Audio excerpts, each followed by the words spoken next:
नमस्कार। आप सभी छात्र छात्राओं का जीवन कोचिंग के इस ऑनलाइन क्लास में स्वागत है। पिछली क्लास में हमने भारत के बारे में, भारत का परिचय देखा था, उसके बारे में पढ़ा था। आज हम शुरू करते हैं यहाँ से आगे हिमालय पर्वत के बारे में। जैसे हमने आपको बताया था कि भारत के भूगोल को हम लोग 4 भाग में बांटकर पढ़ते हैं, और इन 4 भागों में जो पहला भाग है वो है उत्तर का हिमालयी पर्वतीय क्षेत्र या उत्तर का पर्वतीय क्षेत्र। उत्तर का पर्वतीय क्षेत्र और उत्तर के पर्वतीय क्षेत्र के अंतर्गत हम लोग अध्ययन करते हैं हिमालय पर्वत का। हम लोग अध्ययन करते हैं हिमालय पर्वत का, और आज की टॉपिक हमारी यही रहेगी हिमालय पर्वत। जो हमारा हिमालय पर्वत है उसके निर्माण की एक प्रक्रिया है, उसको हम देख लेते हैं, समझ लेते हैं कि किस प्रकार से हिमालय पर्वत का निर्माण हुआ है। जैसे अगर हम पृथ्वी की बात करें तो पृथ्वी जब बनी थी, अपने शुरुआती एज में थी, तो यह विखंडित नहीं थी, कोई महाद्वीप नहीं था, बल्कि एक गोले के रूप में थी। और जब एक गोले के रूप में थी तो इसका नाम था पेंजिया। इसका नाम था पेंजिया। यह स्थल खंड था और इसके चारों तरफ जो महासागर था इसका नाम था पेंथालसा। यह एक महासागर था, और कुछ समय के बाद यही स्थलखंड जो पेंजिया है यह 2 भागों में विखंडित होता है। यह 2 भागों में विखंडित होता है। जो उत्तरी भाग है इसका नाम पड़ा अंगारा लैंड। इसका नाम पड़ा अंगारा लैंड। और जो दक्षिणी भाग है इसका नाम है गोंडवाना लैंड। अंगारा लैंड और गोंडवाना लैंड। और बीच में जो सागर निर्मित हुआ, इस सागर का नाम पड़ा टेथिस सागर। एक अंगारा लैंड, एक गोंडवाना लैंड, और जो सागर बना उस सागर का नाम पड़ा टेथिस सागर। यहाँ से एक सवाल अभी पिछले साल के एग्ज़ाम में पूछा गया था कि जो हमारा प्रायद्वीपीय भारत है वह अंगारा लैंड और गोंडवाना लैंड में से किसका हिस्सा है। अंगारा लैंड और गोंडवाना लैंड में से किसका है। तो हम कह सकते हैं कि हमारा जो प्रायद्वीपीय भारत है, हमारा जो प्रायद्वीपीय भारत है वह किसका भाग है। वह भाग था गोंडवाना लैंड का। और यहाँ से और आगे जब हम चलेंगे तो काफ़ी लंबे समय के बाद इन्हीं अंगारा और गोंडवाना लैंड से 7 महाद्वीपों का निर्माण हुआ। जैसे अंगारा लैंड की बात करें तो अंगारा लैंड से एशिया महाद्वीप बना। अंगारा लैंड से ही यूरोप महाद्वीप बना, और अंगारा लैंड से ही उत्तर अमेरिका बना। इन 3 द्वीपों का निर्माण किससे होता है। अंगारा लैंड से होता है। और यूरोप और एशिया को सम्मिलित रूप से हम क्या कहते हैं। यूरोप और एशिया को हम सम्मिलित रूप से कहते हैं यूरेशिया। और गोंडवाना लैंड से 4 महाद्वीपों का निर्माण हुआ। जैसे हमारा अफ्रीका महाद्वीप हो गया, दक्षिण अमेरिका महाद्वीप हो गया, अंटार्कटिका महाद्वीप हो गया, और सबसे छोटा ऑस्ट्रेलिया महाद्वीप हो गया। 4 महाद्वीप बने गोंडवाना लैंड से और 3 महाद्वीप बने अंगारा लैंड से। और वर्तमान में महाद्वीपों की संख्या भी 7 है। लेकिन अभी हाल ही में एक ऐसे महाद्वीप की खोज हुई है, नाम तो दिया गया है महाद्वीप है, लेकिन ये प्रशांत महासागर में डूबा हुआ है, और उसका नाम है जीलैंडिया। तो इसको 8वां महाद्वीप कहा गया है। और 8वें महाद्वीप का नाम क्या है। 8वें महाद्वीप का नाम है जीलैंडिया। और ये किस महासागर में स्थित है।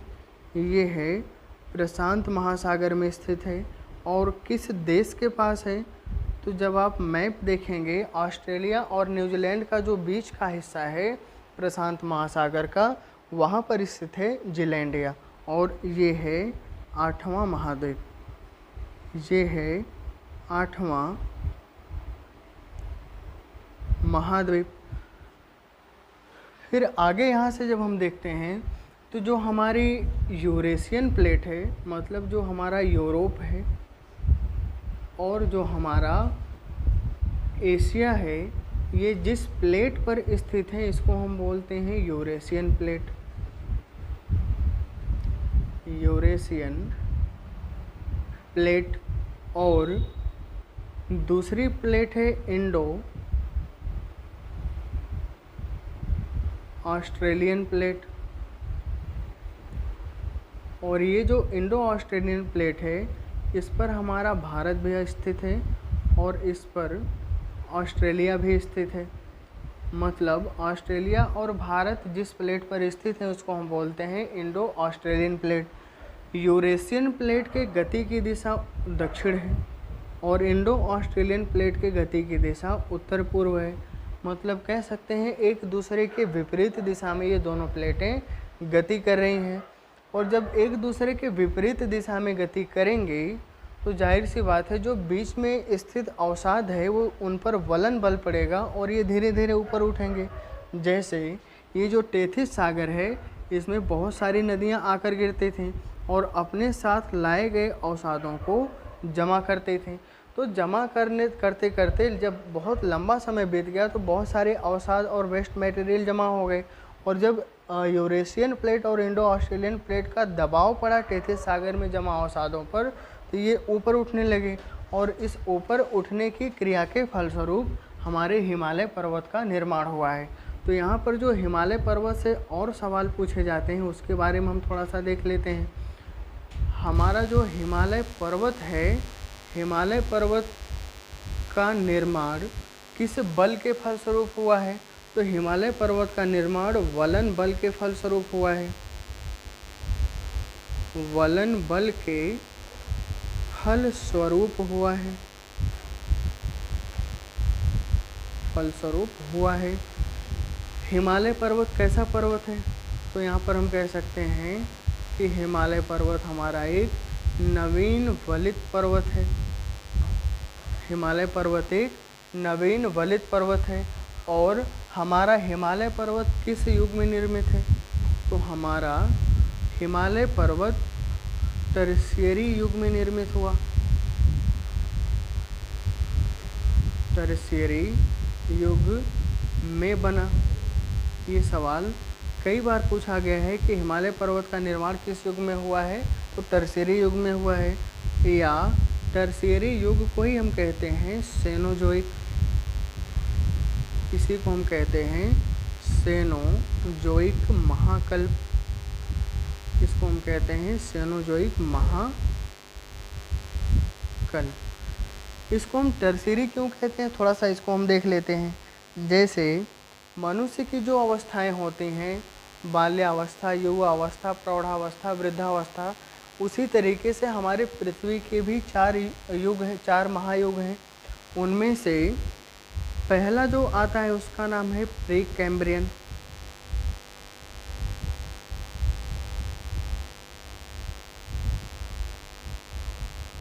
उसके बाद है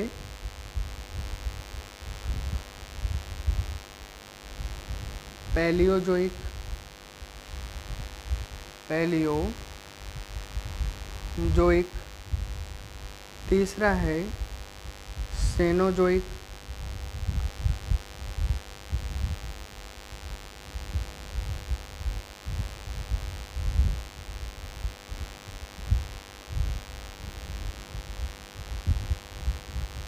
और चौथा है मेसोजोइक। ये पृथ्वी के 4 महाकल्प हैं और इन चारों महाकल्पों में से जो तीसरा महाकल्प है वो है सेनोजोइक, और इसी युग में बना है हमारा हिमालय पर्वत, और इसीलिए इस युग को हम बोलते हैं टर्शियरी युग। इतनी चीज़ें क्लियर होंगी। और यहीं से एक चीज़ हम और बता देते हैं कि जो पूछा जाता है अक्सर कि जो हमारा विश्व का सबसे पुराना पर्वत है, विश्व का सबसे पुराना पर्वत कौन सा है? विश्व का सबसे पुराना पर्वत है अरावली पर्वत। और अरावली पर्वत का निर्माण किस महाकल्प में हुआ था? तो अरावली पर्वत का निर्माण हुआ था प्री कैम्ब्रियन महाकल्प में। अरावली पर्वत का निर्माण हुआ था प्री कैम्ब्रियन महाकल्प में। इसीलिए कहा जाता है कि अरावली पर्वत विश्व का सबसे प्राचीन वलित पर्वत है या प्राचीन वलित अवशिष्ट पर्वत है। अवशिष्ट इसलिए कहा जाता है क्योंकि इसका पर्वतीय रूप लगभग समाप्त हो चुका है और इसकी ऊंचाई वर्तमान में बहुत ही कम बची है, क्योंकि अपक्षय और अपर्दन की क्रिया के फलस्वरूप कट कर रगड़ कर इसका पर्वतीय रूप लगभग समाप्त हो चुका है। तो यहाँ से हमने हिमालय पर्वत के बनने की एक प्रक्रिया समझी। हिमालय पर्वत का निर्माण किस बल के फलस्वरूप हुआ है? तो वलन बल के फलस्वरूप हुआ है। यह कैसा पर्वत है? यह एक नवीन वलित पर्वत है। यहाँ से एक सवाल इनडायरेक्टली पूछा जाता है, थोड़ा सा उसको हम समझ लेते हैं कि जैसे दुनिया में जितनी भी ऊंची चोटियाँ हैं, दुनिया में जितनी भी ऊंची चोटियाँ हैं,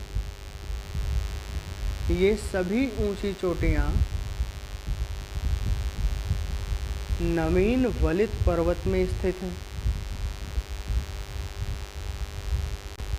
नवीन वलित पर्वत में स्थित हैं। दुनिया की जितनी भी ऊंची चोटियाँ हैं, जैसे एवरेस्ट हो गई, अकांकागुआ हो गई, कोसियास्को हो गई, किलिमंजारो हो गई, जो भी चोटियाँ हैं महाद्वीपों की, सबसे ऊंची चोटियाँ नवीन वलित पर्वत में स्थित हैं। ऊंची चोटियाँ इसलिए भी हैं क्योंकि पर्वत नए हैं, तो अपक्षय अपर्दन कम हुआ है। इनका पर्वतीय रूप जैसे था वैसे बना हुआ है, लेकिन इनकी तुलना में अरावली पर्वत का पर्वतीय रूप लगभग समाप्त हो चुका है। आप इसी से अंदाज़ा लगाइए कि हिमालय पर्वत की जो सबसे ऊंची चोटी है माउंट एवरेस्ट 8,848 मीटर है। हिमालय पर्वत की जो सर्वोच्च चोटी है एवरेस्ट, इसकी ऊंचाई है 8,848 मीटर, लगभग 9.25 किलोमीटर।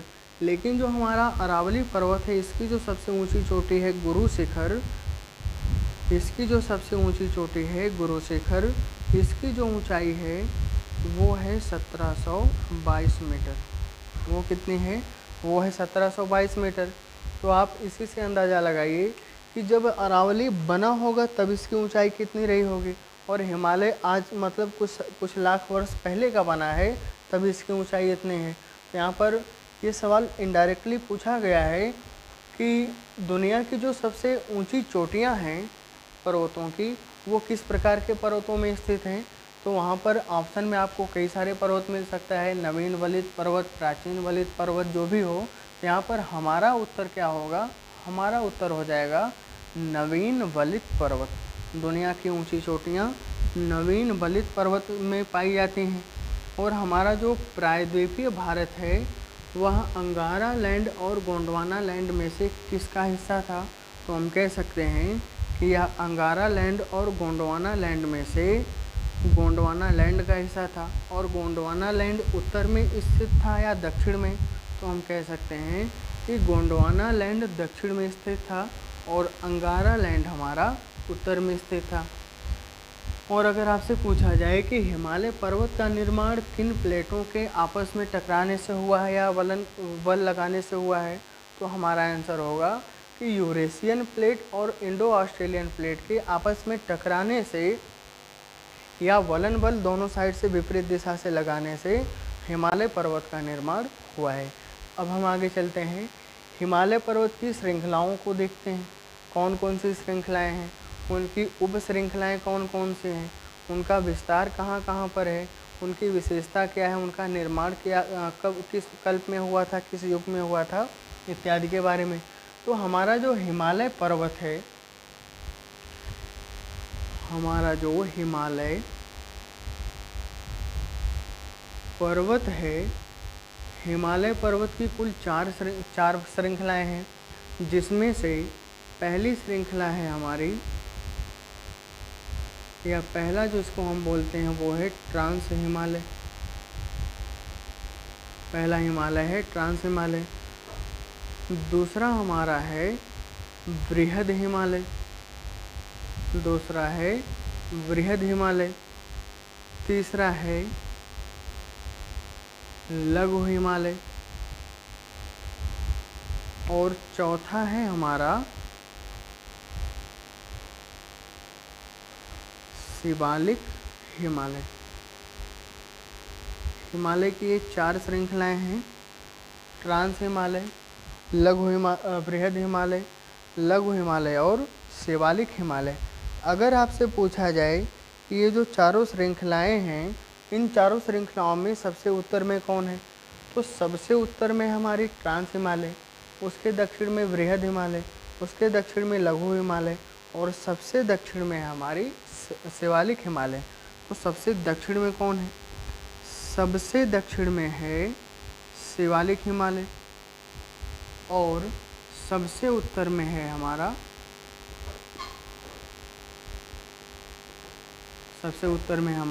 ट्रांस हिमालय। ये चारों श्रृंखलाएं हो गई। यहाँ से भी सवाल अक्सर पूछा जाता रहता है कि इन चारों विकल्पों को, 5 विकल्पों को आप उत्तर से दक्षिण दिशा में या दक्षिण से उत्तर दिशा में क्रम में सजाइए। तो जब क्रम में सजाने की बात की जाएगी तो आपको इनकी दिशा क्रम से याद होनी चाहिए।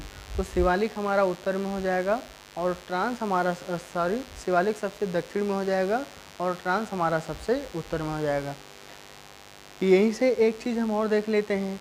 यहाँ से अक्सर एक सवाल पूछा जाता रहता है कि जो हमारा शिवालिक हिमालय है, इसकी औसत ऊंचाई कितनी है, ये सवाल पूछा गया है।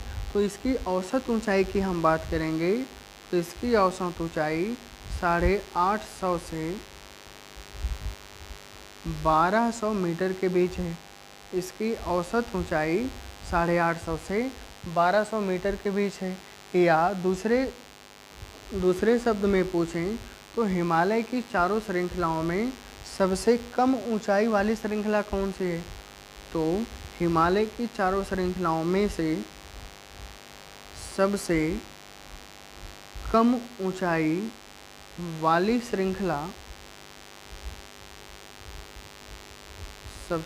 ऊंचाई वाली श्रृंखला शिवालिक हिमालय है। और शिवालिक हिमालय से एक सवाल और पूछा जाता है कि जो हमारा हिमालय का वह कौन सा भाग है जो अवसाद के जमा होने से निर्मित हुआ है, या कह सकते हैं कौन सा हिमालय अवसादी हिमालय है। तो यहाँ पर अगर आपसे पूछा जाए कि अवसादी हिमालय कौन है, तो यहाँ पर हम कह सकते हैं कि हमारा जो शिवालिक हिमालय है यह एक अवसादी हिमालय है। अवसादी हिमालय का मतलब ये है कि हिमालयी क्षेत्र में प्रवाहित होने वाली नदियाँ अपने साथ अवसादों को लेकर आती हैं, अवसादों को जमा करती हैं। एक लंबी प्रक्रिया के बाद, लाखों वर्षों की क्रिया के बाद अवसादों के जमा होने से जिस पर्वत का निर्माण हुआ है हिमालय के चौथे भाग को, उसको हम बोलते हैं शिवालिक।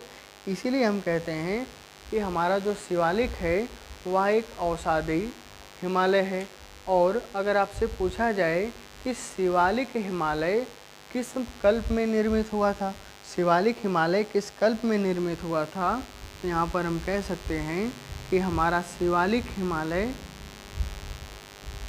प्लायोसीन कल्प में निर्मित हुआ था। प्लायोसीन कल्प में निर्मित हुआ था। ये सवाल खूब पूछे जा रहे हैं आजकल, किस कल्प में, किस महाकल्प में, क्योंकि अक्सर इन चीज़ों को बताया नहीं जाता है। तो आप याद रखिएगा, शिवालिक हिमालय प्लायोसीन कल्प में निर्मित हैं। और शिवालिक हिमालय से सवाल खूब बनते हैं, जैसे जितने भी बन सकते थे हमने आपको बताया कि सबसे दक्षिण में हिमालय का कौन सा भाग है, शिवालिक हिमालय है। कौन सा अवसादी हिमालय है, शिवालिक हिमालय है। सबसे कम ऊंचाई वाले हिमालय का कौन सा भाग है, शिवालिक हिमालय है। और अवसादी हिमालय का उदाहरण कौन सा है, तो अवसादी हिमालय का उदाहरण भी शिवालिक हिमालय है। इतनी चीज़ें समझ में आई होंगी। पुनः हम आगे चलते हैं और उपभाग देखते हैं। तो ट्रांस हिमालय जो हमारा है, ट्रांस हिमालय की कुल 2 श्रृंखलाएँ हैं। 2 श्रृंखलाओं में से पहली श्रृंखला है हमारी काराकोरम श्रृंखला।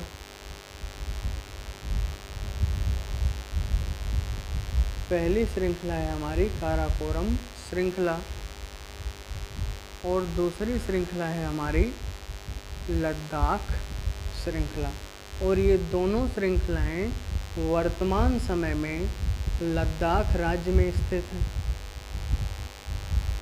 वर्तमान में लद्दाख राज्य में स्थित हैं और यहीं पर भारत की जो सर्वोच्च चोटी है, भारत की जो सर्वोच्च चोटी है जिसको हम बोलते हैं K2 या इसी को हम बोलते हैं गॉडविन ऑस्टिन, जो कि भारत की सर्वोच्च चोटी मानी जाती है, वो किस हिमालय में स्थित है? ट्रांस हिमालय में। ट्रांस हिमालय के किस भाग में है? काराकोरम श्रृंखला में। और वर्तमान में किस राज्य में पड़ेगी? तो ये वर्तमान में लद्दाख राज्य में पड़ेगी। दूसरा हम देखते हैं वृहद हिमालय। वृहद हिमालय की कौन कौन सी श्रृंखलाएं हैं? तो इसकी भी दो श्रृंखलाएं हैं। एक है जास्कर श्रृंखला, एक है जास्कर श्रृंखला और दूसरी श्रृंखला है जिसका नाम है सेंट्रल क्रिस्टलाइन एक्सिस, जिसको हम शॉर्ट में बोलते हैं CCA। इसका विस्तार जम्मू कश्मीर के पर्वतीय क्षेत्र में पड़ता है। इसका विस्तार जम्मू कश्मीर के पर्वतीय क्षेत्र में पड़ता है और CCA का विस्तार जम्मू कश्मीर, लद्दाख, हिमाचल प्रदेश, उत्तराखंड, नेपाल, भूटान, अरुणाचल प्रदेश, पूर्वोत्तर भारत तक पड़ता है। और जो हमारा तीसरा है लघु हिमालय, लघु हिमालय की कुल 4 श्रृंखलाएं हैं, जिसमें से पहली श्रृंखला है पीर पंजाल श्रृंखला,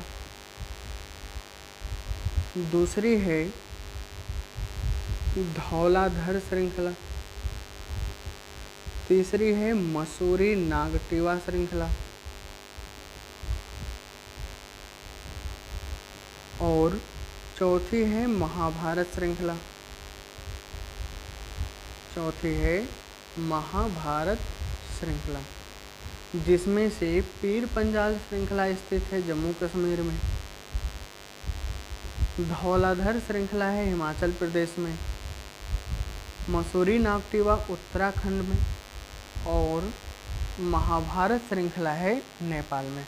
पुनः इसको एक बार समझते हैं कि हमारा जो ट्रांस हिमालय है उसमें कितनी श्रृंखलाएं हैं? उसमें 2 श्रृंखलाएं हैं। एक है काराकोरम श्रृंखला और दूसरी है लद्दाख श्रृंखला। दूसरा है हमारा वृहद हिमालय।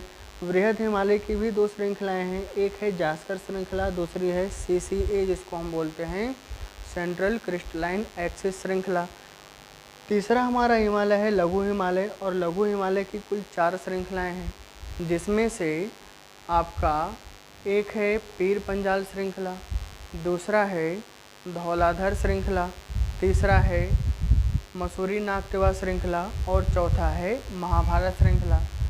इन चारों श्रृंखलाओं की स्थिति अगर हम देखें तो पीर पंजाल का विस्तार जम्मू कश्मीर में पड़ता है, धौलाधर का विस्तार हिमाचल प्रदेश में पड़ता है, मसूरी नागटिवा का विस्तार उत्तराखंड में है और महाभारत श्रृंखला का विस्तार नेपाल में पड़ता है। ये तो हिमालय की चारों श्रृंखलाएं हो गई। और यहीं से एक चीज़ और जान लीजिए, हिमालय की जो चारों श्रृंखलाएं हैं जैसे ट्रांस, वृहद, लघु और शिवालिक, इनमें से सबसे अधिक ऊंचाई वाली श्रृंखला या सर्वाधिक ऊंचाई वाली श्रृंखला कौन सी है? तो सर्वाधिक ऊंचाई वाली श्रृंखला है आपकी वृहद हिमालय श्रृंखला। इतनी चीज़ें समझ में आई होंगी। और यहाँ से जब हम आगे चलेंगे तो थोड़ा सा और जो प्रश्न बन सकते हैं या जो बने हैं उनके बारे में हम देख लेते हैं। जैसे अगर आपसे पूछा जाए कि हमारा जो हिमालय पर्वत है, हिमालय पर्वत कैसा पर्वत है? हमारा हिमालय पर्वत कैसा पर्वत है? तो हिमालय पर्वत एक नवीन वलित पर्वत है। अभी हमने पीछे बताया कि यह एक नवीन वलित पर्वत है। किन प्लेटों के आपस में वलन बल लगाने से निर्मित हुआ है? तो यूरेशियन और एशियन प्लेट, यूरेशियन प्लेट और इंडो ऑस्ट्रेलियन प्लेट के वलन बल के फलस्वरूप हुआ है। और दुनिया का सबसे प्राचीन वलित पर्वत पूछा जाए तो दुनिया का सबसे प्राचीन वलित पर्वत तो हम कहेंगे अरावली पर्वत। अरावली पर्वत किस देश में पड़ता है? तो अरावली पर्वत स्थित है आपके भारत के मुख्य रूप से राजस्थान में है। तो विस्तार कई राज्यों में, 4 राज्यों में, लेकिन हम मानते हैं राजस्थान में। और दुनिया का सबसे दूसरा प्राचीन वलित अवशिष्ट पर्वत की बात की जाए तो पहले नंबर पर आता है हमारा अरावली और दूसरे नंबर पर आता है हमारा अपलेशियन पर्वत। अरावली पड़ता है भारत में, राजस्थान में, और ये हमारा पड़ता है संयुक्त राज्य America, United state of America में।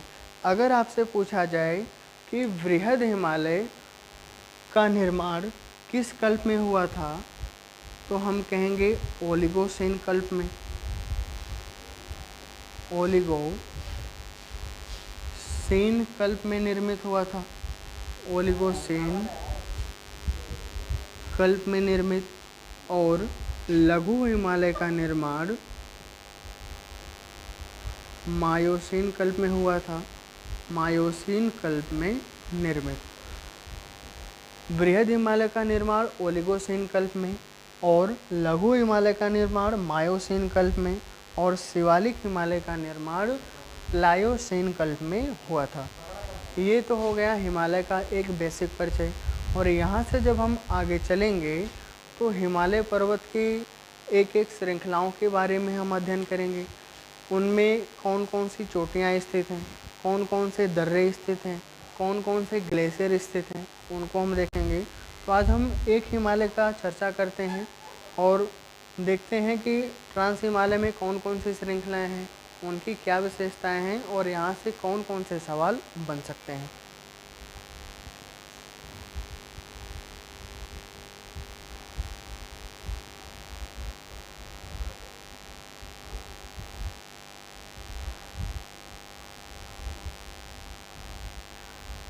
जो हमारा ट्रांस हिमालय है, ट्रांस का मतलब जो भारत के सबसे उत्तरी क्षेत्र में स्थित है। अक्सर आपने सुना होगा कैलाश पर्वत, मानसरोवर झील या मानसरोवर क्षेत्र जो है। तो ये जो हमारा ट्रांस हिमालय का काराकोरम और लद्दाख श्रृंखला है, भारत में इसको हम काराकोरम और लद्दाख बोलते हैं। लेकिन जब इसी का विस्तार चीन में हो जाता है, जब ये चीन में पहुंचता है, तो चीन में ही इन्हीं दोनों पर्वतों को हम सम्मिलित रूप से बोलते हैं कैलाश पर्वत। अगर आपसे कभी पूछ लिया जाए कि कैलाश पर्वत किन दोनों पर्वतों का सम्मिलित रूप है, तो कैलाश पर्वत काराकोरम श्रृंखला और लद्दाख श्रृंखला को सम्मिलित रूप से हम बोलते हैं। तो यहाँ से हम आगे चलते हैं, एक देख लेते हैं कि जो हमारा ट्रांस हिमालय है, ट्रांस हिमालय, अभी हमने आपको बताया कि ट्रांस हिमालय की कितनी श्रृंखलाएं हैं। तो ट्रांस हिमालय की कुल 2 श्रृंखलाएं हैं। पहली है काराकोरम श्रृंखला, काराकोरम श्रृंखला, और जो दूसरी श्रृंखला है उसका नाम है लद्दाख श्रृंखला। लद्दाख श्रृंखला।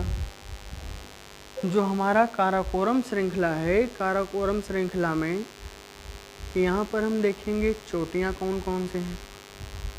यहाँ पर हम देखेंगे दर्रे कौन कौन से हैं और यहीं पर हम देखेंगे कि यहाँ पर हिमनद कौन कौन से हैं। चोटियाँ देखेंगे, दर्रों के बारे में पढ़ेंगे और हिमनद के बारे में, ग्लेशियर के बारे में भी देखेंगे। और जो हमारा लद्दाख पर्वतीय क्षेत्र है, यहाँ पर हम 2 चीज़ों का अध्ययन करेंगे। एक तो यहाँ पर हम चोटी देखेंगे कौन से है, और दूसरा यहाँ पर हम दर्रों के बारे में देखेंगे कि दर्रे कौन कौन से हैं। क्योंकि लद्दाख पर्वतीय क्षेत्र में ग्लेशियर तो पाए नहीं जाते हैं, इसलिए यहाँ पर ग्लेशियर का उल्लेख नहीं हुआ है। जो चोटी की बात करेंगे काराकोरम पर्वतीय श्रृंखला में, तो यहाँ पर 2 चोटियाँ हैं। एक है K2 या इसी को हम कहते हैं गॉडविन ऑस्टिन, और जो दूसरी हमारी चोटी है ये है गैसर ब्रुम चोटी। यहाँ पर 2 चोटियाँ हैं। K2 या गॉडविन ऑस्टिन चोटी और दूसरी है गैसरब्रुम चोटी। और यहाँ से जो सवाल बनता है कि भारत की सबसे ऊंची चोटी कौन सी है, तो यहाँ पर हम कह सकते हैं कि भारत की सर्वोच्च चोटी, भारत की सर्वोच्च चोटी गॉडविन ऑस्टिन या K2 है। लेकिन यहाँ से जो सवाल बनता है कि स्वतंत्र भारत की सर्वोच्च चोटी कौन सी है, तो यहाँ पर हमारा आंसर दूसरा हो जाता है, क्योंकि ये जो गॉडविन ऑस्टिन या K2 है ये स्थित है POK, मतलब जम्मू कश्मीर का वह क्षेत्र जो पाकिस्तान के कब्जे में है, जिसको हम बोलते हैं पाक अधिकृत कश्मीर। इसीलिए जब हमसे सवाल पूछा जाता है कि स्वतंत्र भारत की सर्वोच्च चोटी कौन सी है, तो हम गॉडविन ऑस्टिन का नाम ना लेकर हम कहते हैं कि स्वतंत्र भारत की सर्वोच्च चोटी, स्वतंत्र भारत की सर्वोच्च चोटी, स्वतंत्र भारत की सर्वोच्च चोटी, तब हम कहेंगे कंचनजंगा। तब हमारा आंसर हो जाएगा कंचनजंगा। और कंचनजंगा किस राज्य में स्थित है, तो कंचनजंगा का मैक्सिमम विस्तार पड़ता है जम्मू कश्मीर में और थोड़ा बहुत इसका विस्तार पड़ता है नेपाल में। तो स्वतंत्र भारत की सर्वोच्च चोटी की बात करेंगे तो कंचनजंगा हो जाएगी।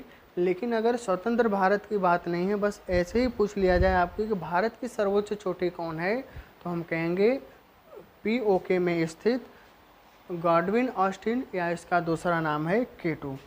यहाँ पर हम दर्रों की बात करेंगे तो यहाँ पर हमको 2 दर्रे मिलते हैं और ये 2 दर्रे कौन से हैं, एक है काराकोरम दर्रा,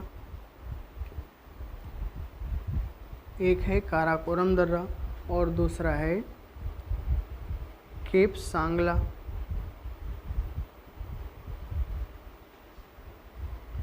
काराकोरम दर्रा या केप सांगला। और हिमनद की यहाँ बात करेंगे तो यहाँ पर 4 हिमनद हैं। भारत का सबसे बड़ा हिमनद सियाचिन हिमनद, दूसरा है वालतोरो हिमनद या इसी को वालतोरो भी कहते हैं,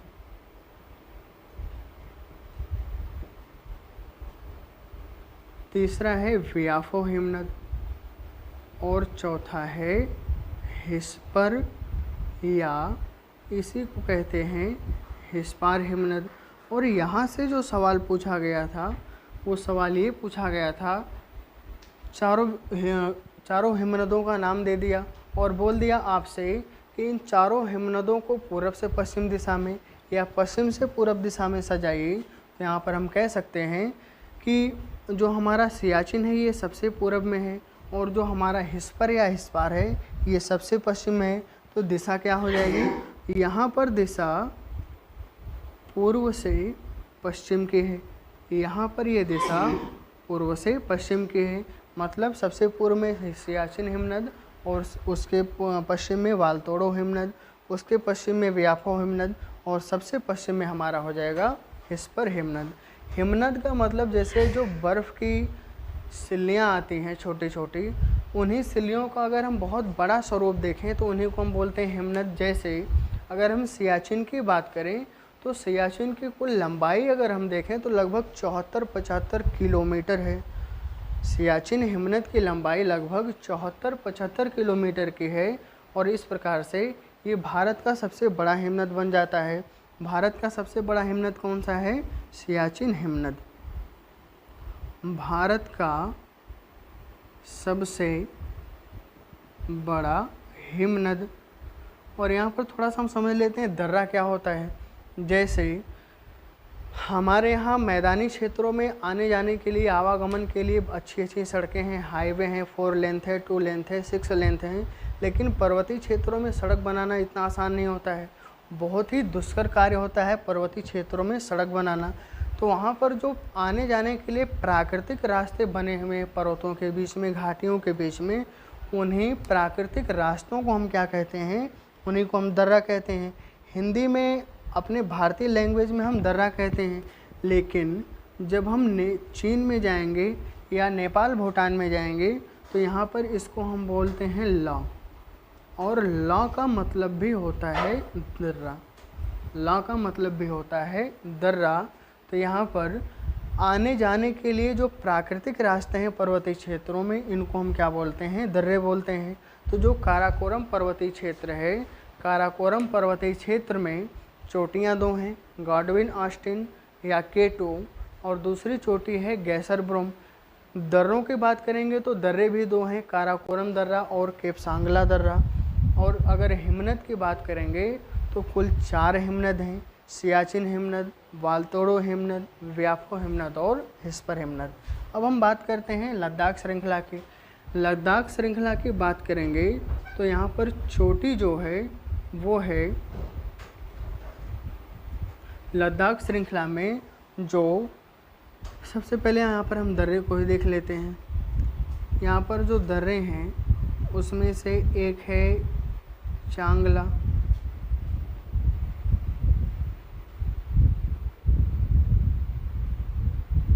जाराला,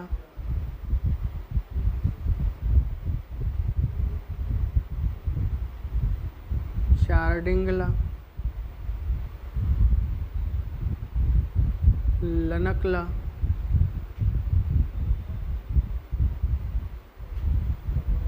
कोनला। ये यहाँ के दर्रे हैं लद्दाख श्रृंखला पर्वतीय क्षेत्र के। और हमने अभी आपको बताया कि लॉ का मतलब क्या है? लॉ का मतलब है दर्रा। और यहाँ पर एक सवाल और, कि अगर आपसे पूछा जाए कि जो हमारा हिमालय पर्वत है वो किस प्रकार की चोटियों से बना है, हमारा जो हिमालय पर्वत है वो किस प्रकार की चोटियों से, किस प्रकार की चट्टानों से बना है, तो हम चट्टान की बात करेंगे तो यहाँ पर चट्टान हो जाएगी ऑफियोलाइट चट्टान, ऑफियोलाइट चट्टान। और ये चट्टान पाई कहाँ जाती है? ये पाई जाती है समुद्री नितल में। ये चट्टान पाई जाती है समुद्री नितल में। और यहाँ पर चोटी की बात करें तो चोटी हमारी हो जाएगी राकापोसी चोटी, राकापोसी चोटी। और यहाँ से जो सवाल पूछा गया है कि अगर आपसे पूछा जाए कि विश्व की सबसे तीव्र ढाल वाली चोटी या सबसे अधिक ढलान वाली चोटी कौन सी है, तो हम कहेंगे कि विश्व की सर्वाधिक तीव्र ढाल वाली चोटी है राकापोसी। विश्व की सर्वाधिक तीव्र ढाल वाली चोटी राकापोसी है। और राकापोसी चोटी किसका भाग है? राकापोसी चोटी भाग है लद्दाख श्रृंखला का। एक भाग हमारा पूरा हुआ। और अगले भाग में हम पढ़ेंगे कि जो हमारा बृहद हिमालय है उसका विस्तार कहाँ से कहाँ तक है, उसकी विशेषताएं क्या हैं, वहाँ से पूछे जाने वाले प्रश्न कौन कौन से हैं, कौन कौन से पूछे गए हैं, कौन कौन से बन सकते हैं। तो आप इन चीज़ों को अच्छे से रिवीजन करेंगे तो आगे की चीज़ें और अच्छे से समझ में आएंगी। और अगले लेक्चर में हम शुरू करेंगे आगे की चीज़ें। तब तक के लिए धन्यवाद।